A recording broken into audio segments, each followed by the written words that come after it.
This book made me feel intrigued, encouraged, and eager.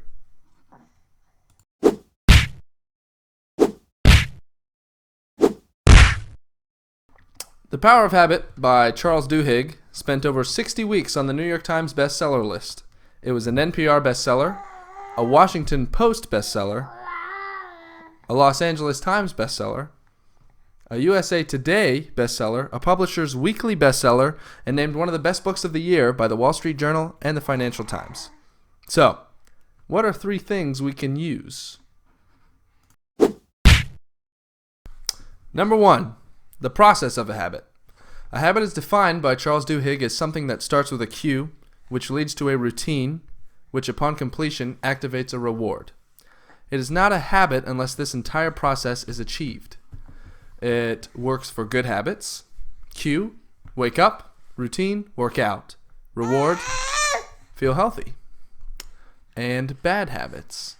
Cue, eat lunch. Routine, smoke a cigarette. Reward, feel a buzz. You can use this to your advantage. Use this process to design good habits for yourself. Quick tip. After a bad habit cue, insert a good habit routine to replace your bad habit. Example. In the bad habit example above, normally after you eat lunch, you would smoke a cigarette to feel a buzz. Instead, replace the smoking of a cigarette with chewing nicotine gum. Charles Duhigg goes into how to manipulate this process a lot more in the book. So you should check that out yourself.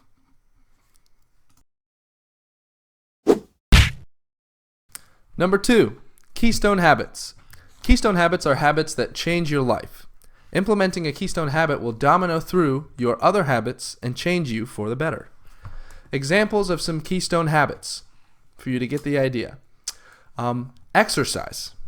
If you implement an exercise routine, you will stress less, feel better, and probably eat healthier. That's what he means. The effect exercise has on your life is so profound that you can't help.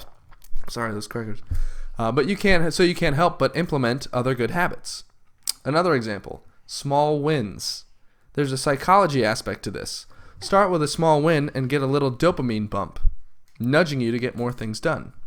Duhigg suggests making your bed for a small win to start your day. And I've also heard this method recommended by Tim Ferriss. I do this in the morning, and if anything, it's just nice to have a made bed when you walk in at night.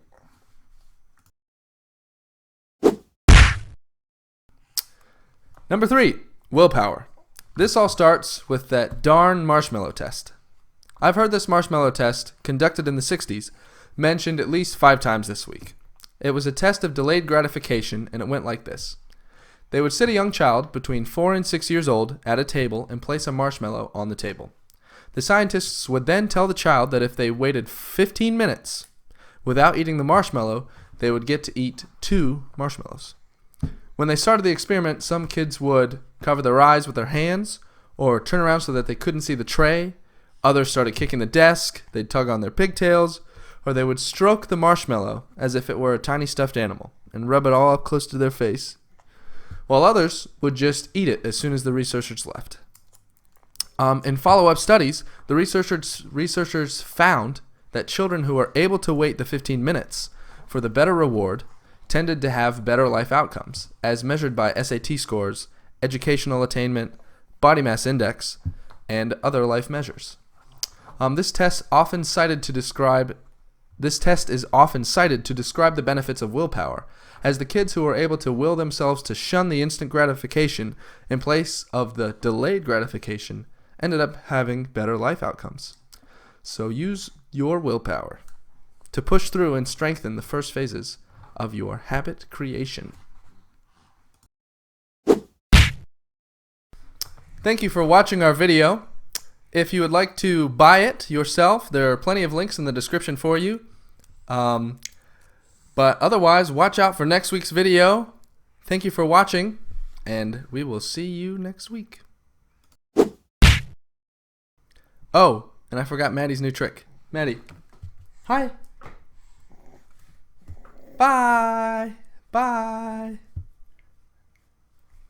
Bye.